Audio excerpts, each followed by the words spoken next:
Welcome to my channel Learn English from them. Do you still think in your language when reading English? What if books could change your brain without any grammar rules? Comment below. Do you still translate in your head when reading English? I remember sitting in my room with an English book in my hands. I looked at the first line. Then I looked away. My brain was tired. I read the sentence again. This time I tried to say it in my language. I translated every word, slowly, one by one. It felt like carrying heavy bags up a big hill. I didn't enjoy it. I didn't understand the story. I only understood the meaning of words, but not the meaning of the page. That day, I closed the book and thought, maybe I'm not smart enough for English. But something inside me didn't give up. I wanted to understand English. I wanted to think in English. Not just read it, not just say the words.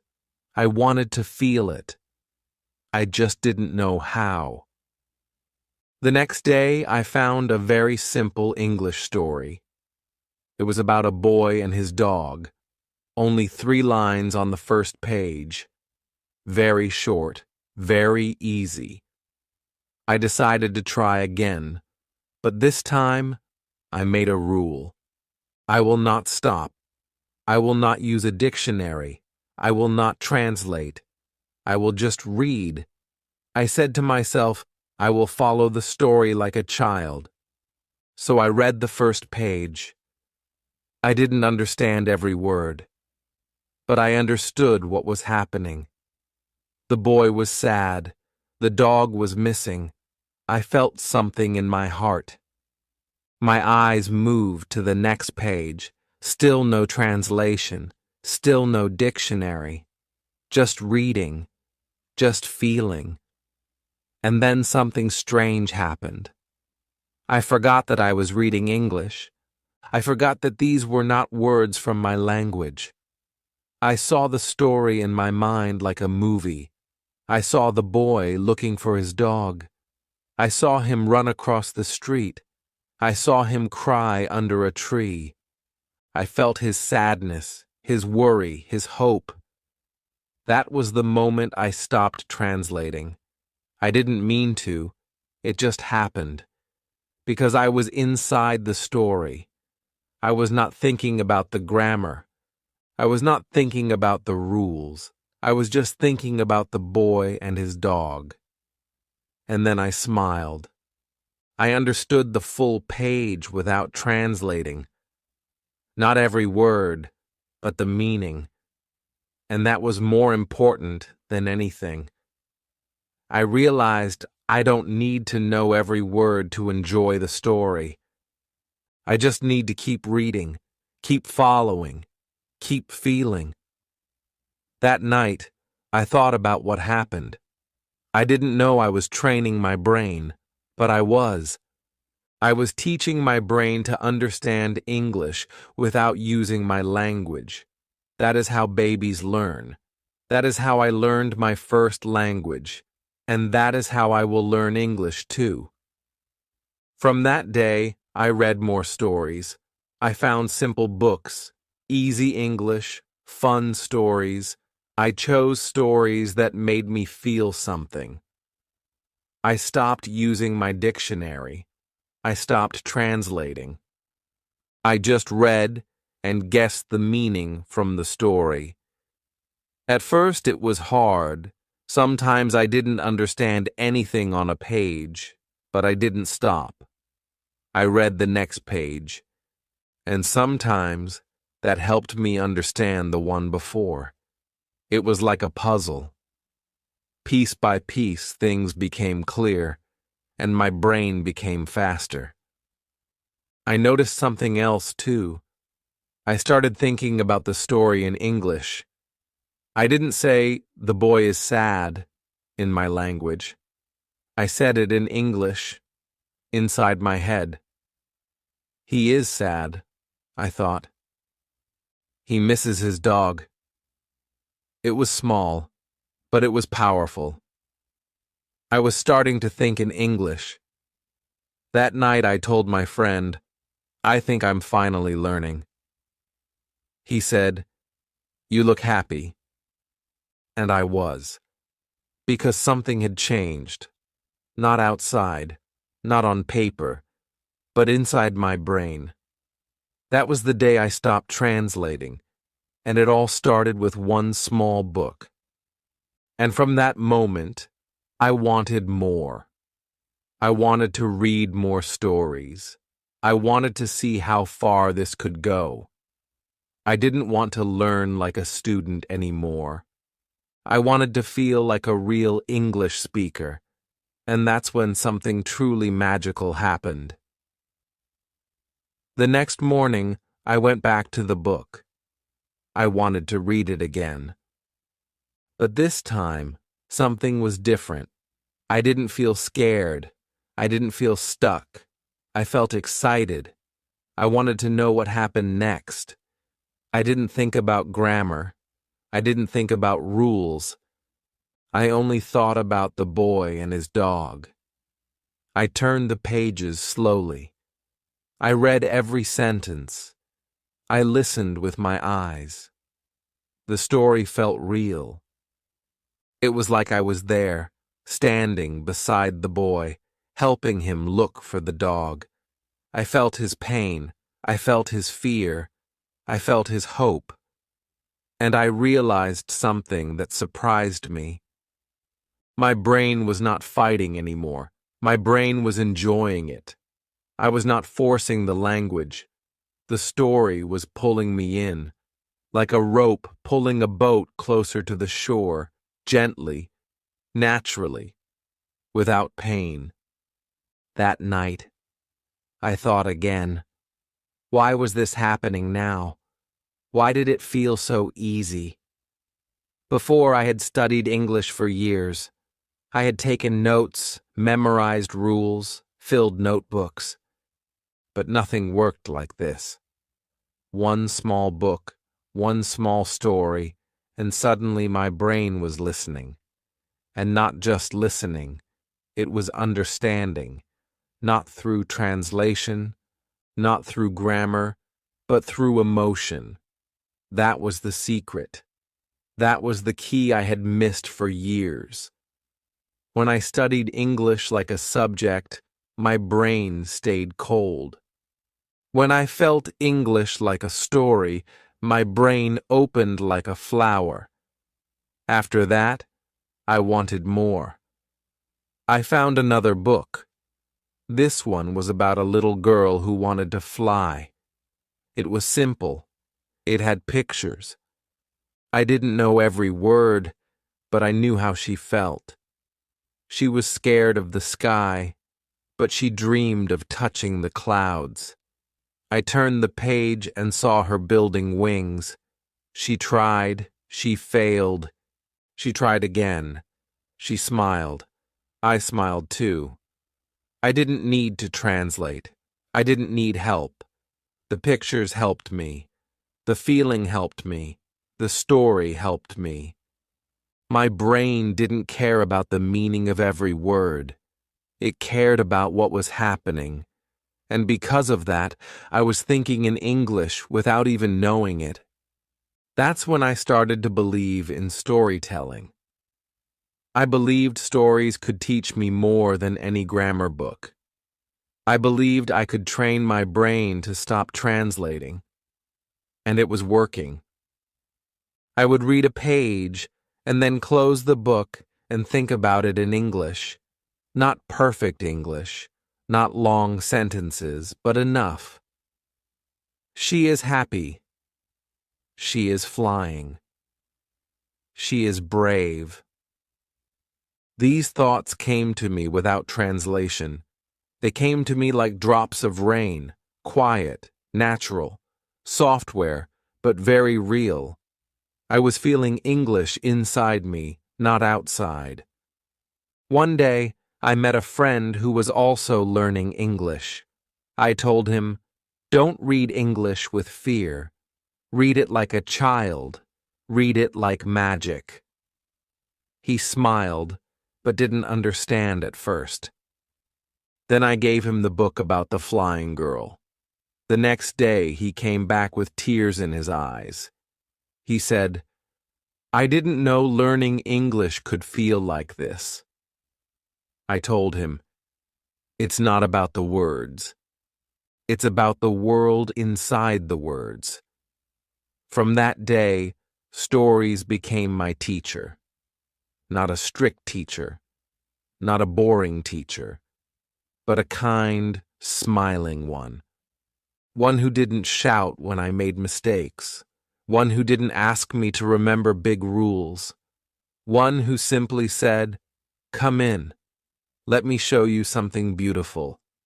And I went in. Every day. Every night. I read more. I dreamed more. I thought more. And with each story, my brain became more free, more natural, more English. People around me began to notice. They said, "You're speaking better. You look more confident." But I didn't feel like I was working hard. I felt like I was watching movies in my mind. Movies made of words, English words.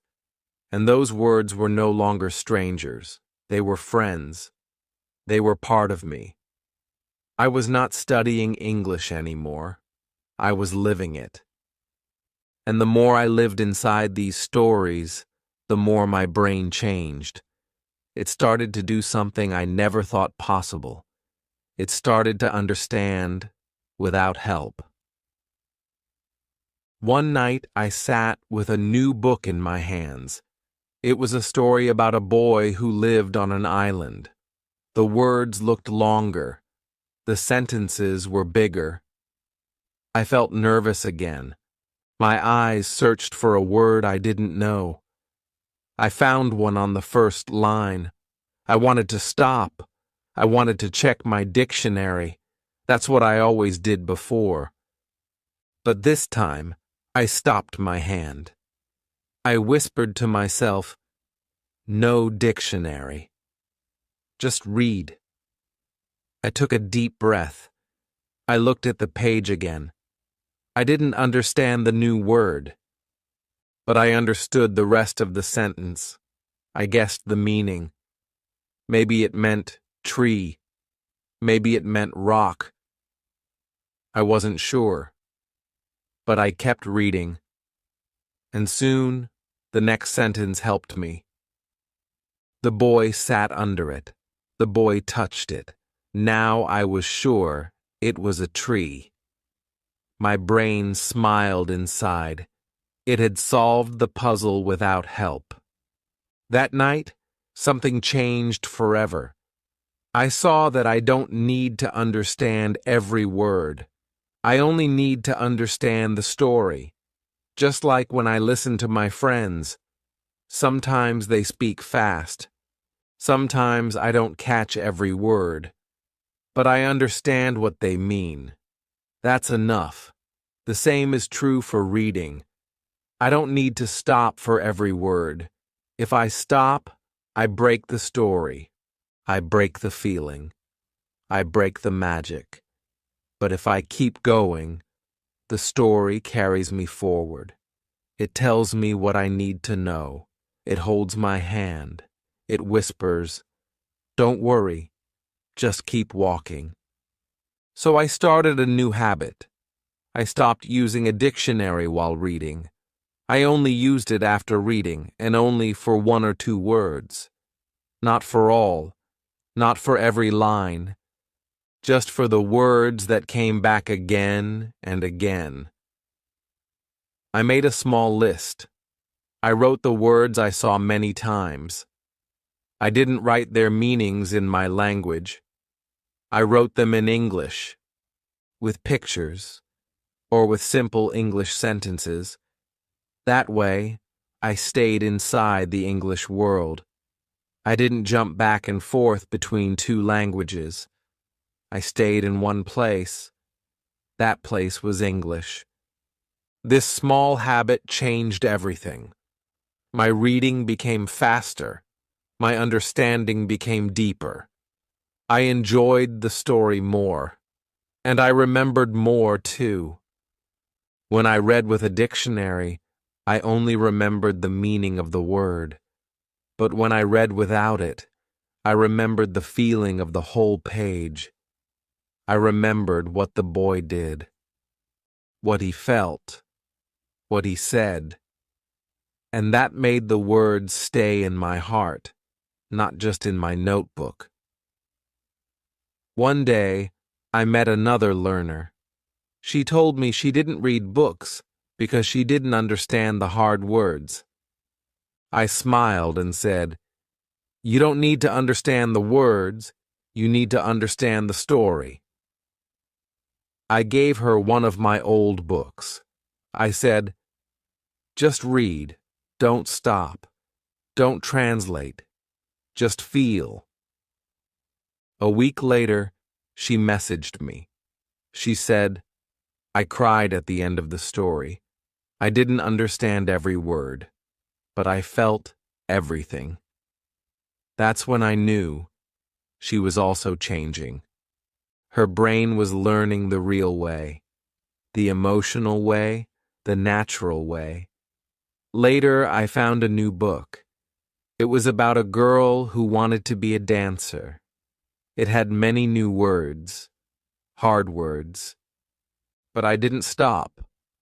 I followed the story. I followed her dream. And again, the story helped me understand. I didn't need a teacher. I didn't need a dictionary. The book itself was teaching me. Each page was a small lesson, not a grammar lesson, a life lesson, a lesson in thinking, feeling, and understanding in English.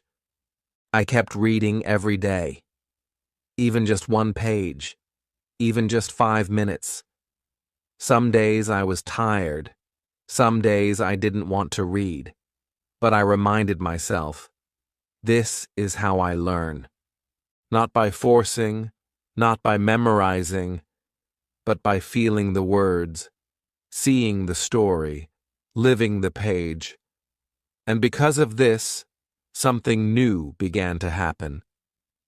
My brain started making pictures when I read. Not translations, pictures, emotions, sounds. This was real English. This was deep learning. This was the beginning of something even bigger. And that bigger thing came to me one night, when I closed my eyes and saw English in my dreams. That night, I closed my eyes like always. I was tired, but happy. I had just finished a story about a brave girl who saved her village. The words were still fresh in my mind. I didn't translate anything. I just read, felt, and understood. I turned off the light and fell asleep. But something strange happened. In my dream, I was standing on a hill. I was not alone. A girl stood beside me. She was the same girl from the story. She looked at me and said something. In English. I was surprised. I answered her. In English. We talked. We laughed. We ran through the village. Everything was in English. The trees, the people, the sky, the voices, all English. But here's the most beautiful part. I didn't know it was a dream. It felt real. It felt natural. I didn't stop to think, what does she mean? I just answered, like I had always spoken this language. In the morning, I woke up slowly. My eyes opened, and for a few seconds, I didn't move. I was thinking about the dream. And then it hit me. I had spoken English in my sleep. My heart beat faster. I sat up. I smiled. I felt something deep inside. My brain had changed. Something had shifted. Without a teacher, without a classroom, without any grammar book, only through stories, through books, through feelings. My brain was starting to think in English, even while dreaming. I couldn't stop thinking about it. The rest of the day, I felt proud. I felt peaceful. I told my friend, "Last night I dreamt in English." He looked at me like I had told him I flew to the moon. He said, "That's amazing." I nodded slowly. "Yes," I said. "It means my brain is learning, not memorizing, not copying, but learning in the real way, deep inside, where dreams are made." After that, I began to notice more changes. Small ones, but powerful. When I saw a tree, I didn't think of the word in my language. I thought of the word tree. When I felt hungry, the first word that came to my mind was hungry. Not the word from my mother tongue. English was now the first voice in my head. I was still learning, yes. I was still making mistakes, yes. But something inside had become free. I was not trapped in translation anymore. I was walking inside the language. I wanted to understand why this was happening. So I searched online. I read articles about the brain. They said something amazing. When we read stories with emotion, our brain doesn't just read. It lives. It feels. It creates pictures. Those pictures stay longer than words. Those feelings stay longer than grammar rules. And when we sleep, the brain organizes these feelings. It puts them in dreams. That's why I had that dream. That's why I spoke English without fear. Because my brain was telling me, "You are ready now." From that day, I became more serious, but not in a boring way. I became serious about reading stories that touched my heart. I stopped reading books just to learn words. I read to live another life. I read to feel what others feel. I read to go to places I had never been. And that feeling of dreaming in English kept me going. It told me that my learning was not fake. It was real, deep, powerful. Even my voice changed. I started speaking softly to myself in English. I would walk around my room and say simple things. "Today is a good day. I like this book. I feel happy." These were small sentences, but they came from inside, not from a grammar rule, not from a translation, but from my heart. And I knew it was all because of the stories that helped me forget I was studying, the stories that entered my dreams, the stories that made English a part of my life. And slowly, my world began to change. I no longer felt like a student of English. I felt like a user of English, a lover of English, a person who lives in two languages. One of them is my own. The other one is English. And books gave me this gift. But it didn't stop there. Something even more powerful happened next. Something that made me understand English not just with my mind, but with my heart. It was a rainy afternoon. I was sitting near the window with a book in my hand. It was a sad story. A girl had lost her best friend. I didn't know every word on the page, but I knew what was happening. She was crying. She was alone. She didn't know how to live without her friend. I read slowly. My heart felt heavy. I didn't think about English. I didn't ask, what does this word mean? I just felt the sadness. It came into my chest like a wave. And I realized something. That feeling, that emotion, it didn't need translation. It was clear. It was true. And in that moment, I wasn't just reading in English. I was feeling in English. That's when I understood. My brain was learning a new way. It was not focused on grammar. It was not focused on rules. It was focused on emotions, happiness, pain, fear, joy. These feelings have no language, but they teach us every language. When I felt the story, I thought in English. Not because I wanted to, but because I had to. My brain didn't have time to translate. It just reacted, like it does in my own language. Like when I see someone smile, I smile too. That's not translation. That's connection. And that is the heart of fluency. I started looking for more books that made me feel something. I found a book about a boy and his grandfather. The boy asked simple questions. Why do people get old? Why do people go away? The grandfather answered with love and wisdom. Their conversations were short, but powerful. I didn't just understand the words. I understood the love between them. I didn't translate those feelings into my language. I just felt them as they were. English became more than words to me. It became a doorway to emotion, to human stories, to real connection.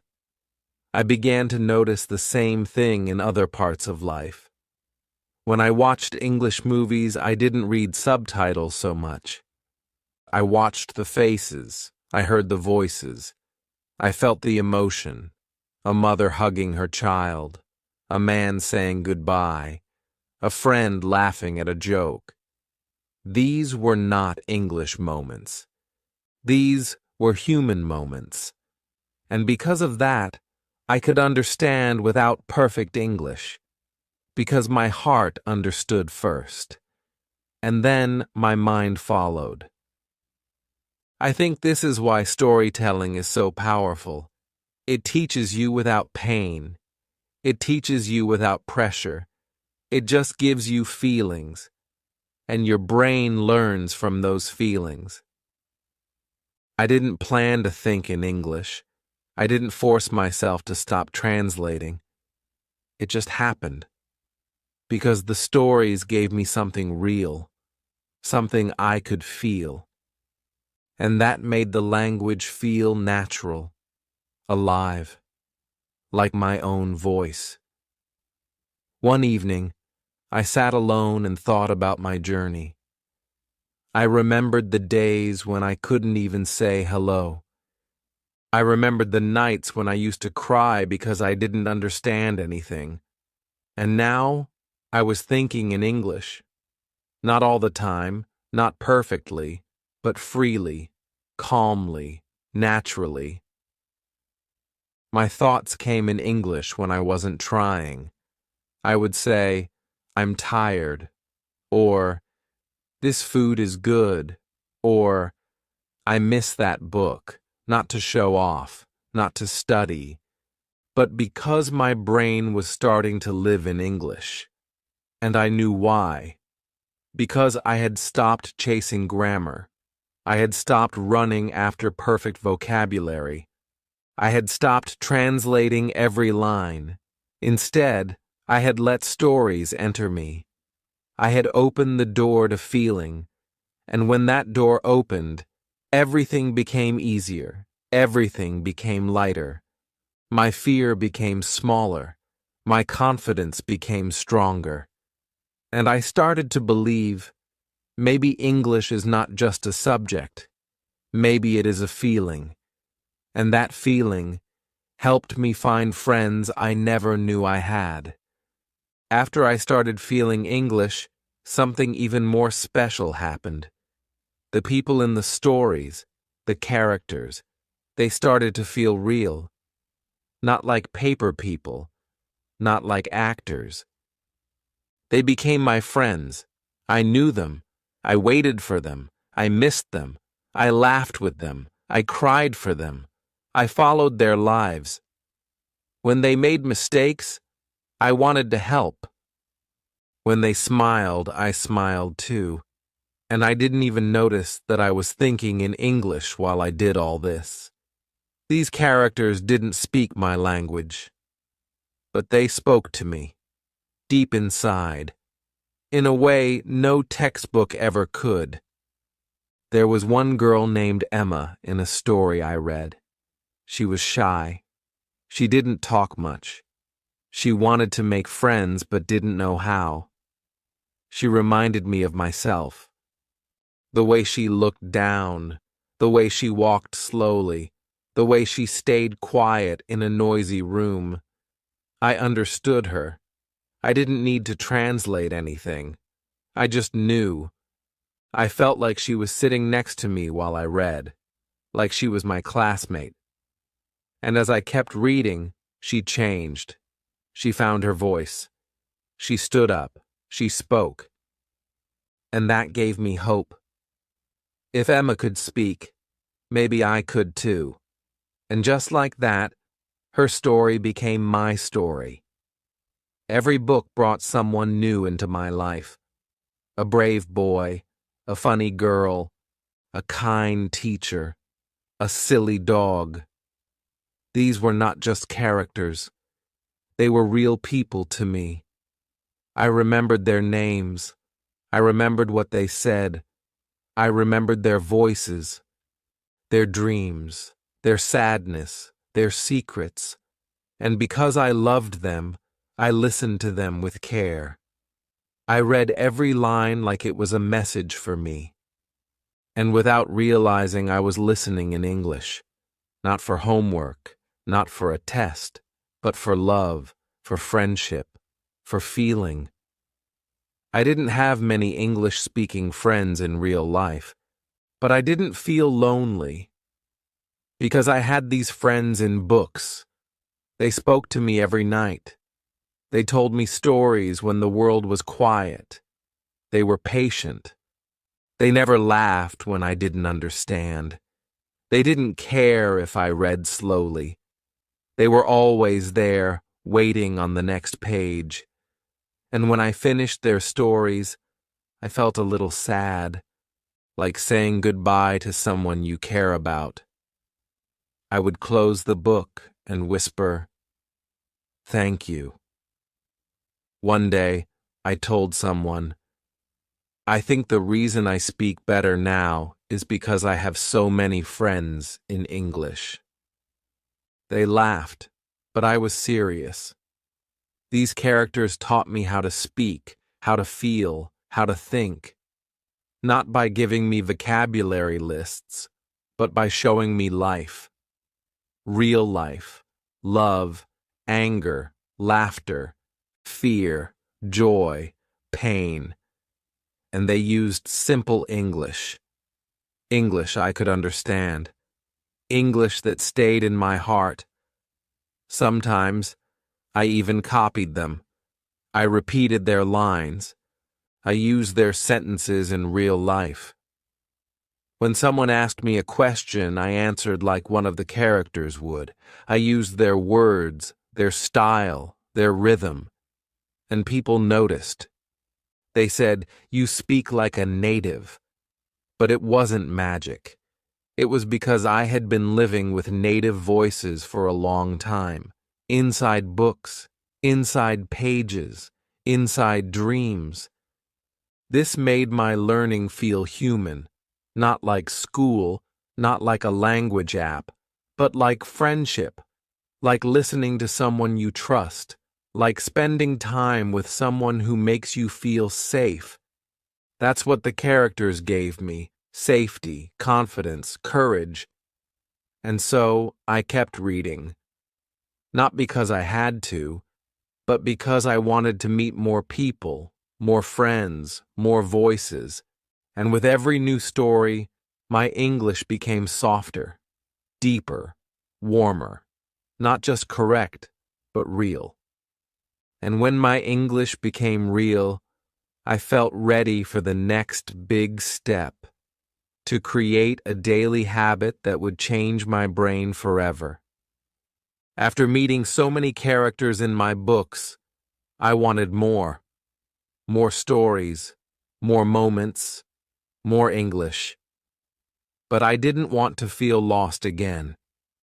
I didn't want to stop and forget everything.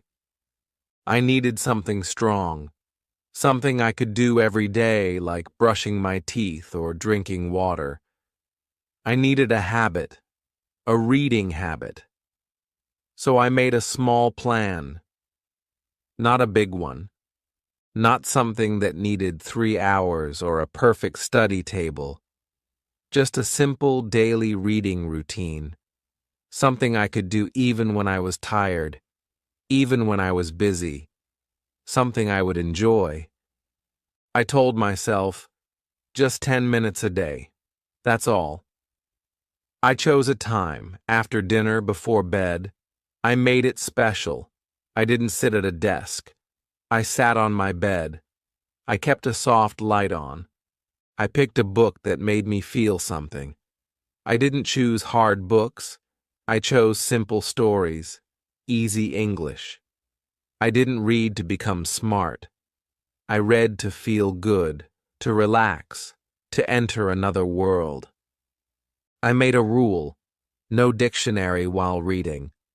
I could check later if I really needed to, but during those 10 minutes, I was just inside the story. Some days I read more. Some days I read just 1 page, but I never skipped it. Even 5 minutes was okay, because I wasn't counting time. I was building a habit, a peaceful habit, a happy habit. My brain started to expect it. When I sat down with a book, I felt calm. I felt focused. I felt like I was doing something kind for myself. It wasn't study. It was love. For the story, for the language, for my dream. I also started reading out loud, slowly, softly, just for myself. I didn't worry about pronunciation. I didn't care if I made mistakes. I just wanted to hear the English sounds from my own mouth. At first, I felt shy. Even alone, I felt silly. But then I remembered how children learn. They copy sounds. They speak without fear. I wanted to be like that. So I read the story aloud like a child learning to talk, and slowly, my mouth became more confident. My voice became stronger. I started to enjoy hearing myself speak English. Another part of my routine was writing 1 sentence after reading. Just one. Something I felt. Something the story gave me. For example, after reading a sad chapter, I wrote, "I feel sorry for the boy. He is brave." After a happy one, I wrote, "This story gives me hope." I didn't try to be perfect. I didn't use big words. I just wrote what was in my heart. And those small sentences became my way of thinking in English. Not forced, not translated, just true. Every weekend, I looked back at my week. I asked myself, what did I read? What did I feel? What did I learn? I didn't test myself. I just talked to myself like a friend. I said things like, "That story about the bird was so sweet," or, "I remember how the girl ran through the rain." These small talks helped me remember more. I didn't forget the stories. I didn't forget the words, because I had felt them. And what we feel, we don't forget. Over time, my routine became my favorite part of the day. Even when I had a bad day, my book waited for me. Even when I felt alone, the characters were there. Even when I felt tired, the story gave me energy. It became my safe space, my English world.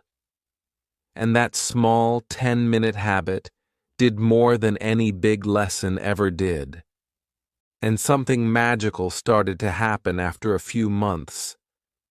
One day, I was watching a movie in English, and I noticed something. I was not reading the subtitles anymore. I was understanding everything with my ears, and I knew this routine had opened a new door. I still remember the evening clearly. I had just finished reading a beautiful story about a teacher and her students. It made me smile, and I felt proud of how much English I had understood. After reading, I wanted to relax. I opened my laptop and started a movie. It was in English.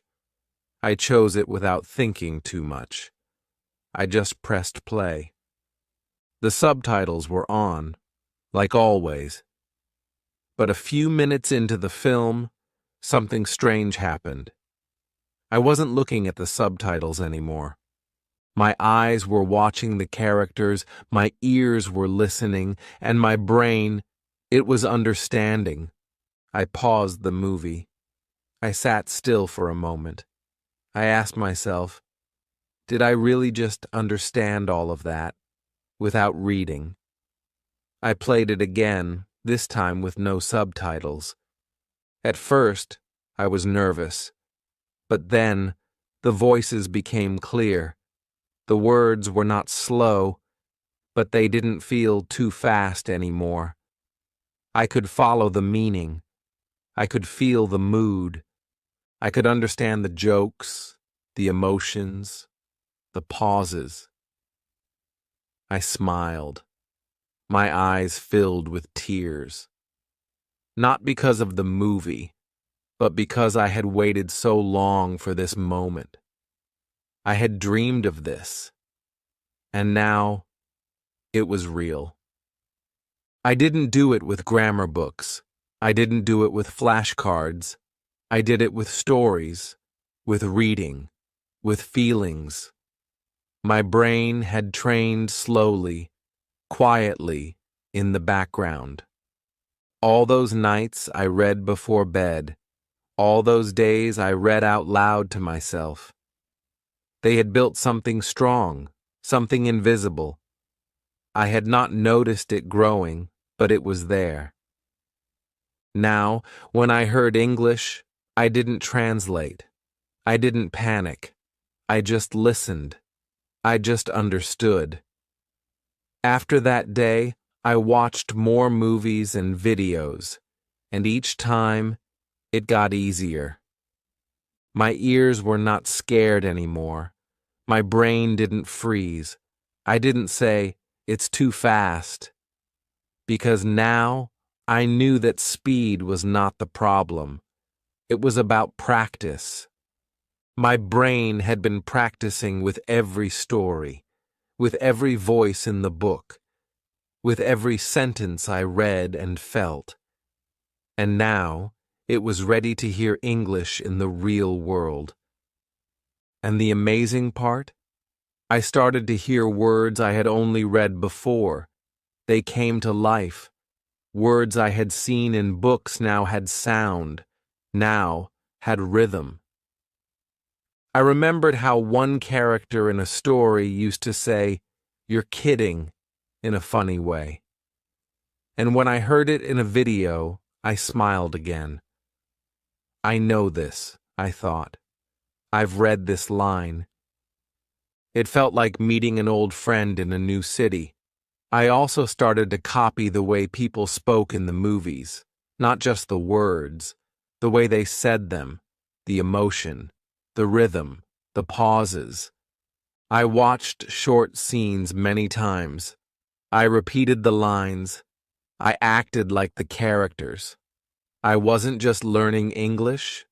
I was living it, feeling it, becoming it. I was training my ears and my mouth at the same time. I shared this with my friend who was still learning. He said, "I always get scared when people speak fast." I said, "I used to feel the same, but now it feels like music. You don't need to hear every note to feel the song." That's what reading had done for me. It had trained me without pressure, without fear. And because of that, I was finally free to listen like a native. And now, something beautiful was happening. I didn't just understand when people spoke fast. I started to speak faster too. Naturally, not with stress, but with comfort, with flow, like a river that doesn't stop. And I knew I had become someone new, not just a learner, but a thinker, a listener, a speaker.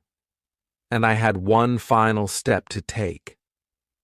Because now it was not just about reading books. It was about thinking like a storyteller. It started with reading a simple book. Then came the feelings, the characters, the dreams, the sounds, the listening. And now I had become something I never thought I could be, a story thinker. I no longer read English like a student. I didn't look at every sentence like it was a test. I didn't stop to check every word. I didn't try to remember every rule. I read to feel. I read to understand. I read to live another life. And something amazing happened. I started thinking in English, but not just thinking with words, thinking with stories. When something happened in my life, my mind didn't think in my first language first. It thought in English. If I was tired, I heard a voice say, "I need to rest."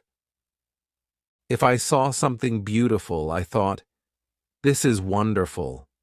If I felt nervous, I remembered a line from a book, "Be brave, even if your hands shake." These thoughts were not from a textbook. They were not from a grammar lesson. They were from the stories I had read. And because of those stories, English was now living inside me. I began to write short things in English too. Not perfect things, not long essays. Just thoughts, feelings, sentences that came to me in the moment. Today was a quiet day. I miss that story about the sea. Maybe I'll read one more page before sleep. These were not written to show anyone. They were just mine. They were soft, true, simple. And when I wrote them, I realized I was not just using English. I was thinking like an English speaker. The way I saw the world was changing, and that change had come not from studying, but from stories. I started to enjoy silence more, because in the silence, my thoughts came. And those thoughts were often in English. I didn't fight them. I welcomed them. I let them grow. I let them speak. And they became part of me. I remembered one day I was walking home and it started to rain. Instead of feeling annoyed, I remembered a line from a story. Sometimes the rain is not a problem. It is a poem falling from the sky. And I smiled. Because that thought came in English, and it felt beautiful. I knew then that books had given me something much bigger than language. They had given me a new way to think, a new way to see the world, a new way to feel life. I didn't just speak English now, I lived with it. I carried it with me, and it made me softer, kinder, stronger. It made me listen more, observe more, feel more. It made me a better version of myself. Sometimes people ask me, what is the best way to learn English? And I always say, find a story that touches your heart. Start there. The words will follow, the grammar will follow. But first, feel something, and the rest will come. Because that's what happened to me. I didn't start with grammar. I started with a story about a lost dog. And that one story changed everything. I still read every day, not because I have to, but because I want to. I still write small thoughts. I still talk to the characters in my head. I still think about that first dream in English. And I smile, because I know something most people don't. You don't need a classroom to speak English. You don't need a perfect accent. You don't need to memorize hard words. You just need one thing: a story. A simple story that you can read, feel, and remember. A story that becomes your friend. Because when you feel the story, you stop translating. And when you stop translating, you start thinking. And when you start thinking, you start living in English. Just like I did. If this story touched your heart, write in the comments, I will start my story today. Tell me the name of a book you want to read, or one that changed your life. And don't forget to like, subscribe, and share this video, because someone out there is still translating, and your story might help them stop. Let's keep learning English, not with pressure, but with love. One story at a time.